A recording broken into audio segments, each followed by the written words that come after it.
वज़ीर-ए-आज़म शहबाज शरीफ निजी दौरे पर लंदन पहुंच चुके हैं। उनके तैयारे ने कुछ देर कबल लूटन एयरपोर्ट पर लैंड किया, जहां उनका इस्तकबाल Pakistani high commissioner doctor Mohammad Faisal ने किया। इस मौका पर मुस्लिम लीग नून बरतानिया के सदर एहसन डार और जनरल सेक्रेटरी राशिद हाशमी भी मौजूद थे। वज़ीर-ए-आज़म शहबाज शरीफ लंदन में 3 रोज़ क़याम करेंगे। उनका ये निजी दौरा है। इस दौरे के दौरान वो अपने निजी दोस्तों से मुलाकात करेंगे।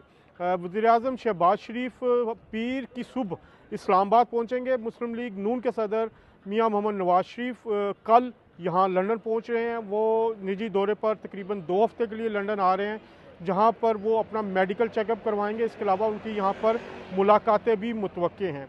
जो वज़ीर-ए-आज़म शहबाज शरीफ हैं वो अपनी ज़ाती रिहाइशगाह जो मेरे ये पीछे मौजूद है उसमें क़याम करेंगे। वो जो सरकारी वसाइल हैं उन्होंने वो इस्तेमाल नहीं करेंगे और ना ही सरकारी वसाइल पर किसी किस्म के वो होटल स्टे लेंगे। उनका ये खालिस्तान निजी दौरा है और इसीलिए उन्होंने कहा कि वो यहाँ पर अपने जो उनका फ़्लैट है वो यहाँ पर क़याम करेंगे और तमाम अखराजात भी वो खुद बर्दाश्त कर रहे हैं।